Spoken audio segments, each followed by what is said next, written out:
కొంతమంది ఏంటో తెలుసా, ఎంత చెప్పినా కానీ, ఎన్ని చేసినా కానీ,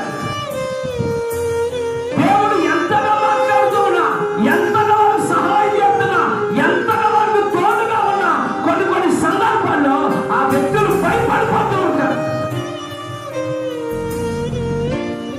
నీకేదైనా ఒక పని అప్పగించినప్పుడు ఈ పనిని నేను చేయగలనా అనే ఆలోచన వచ్చాడు.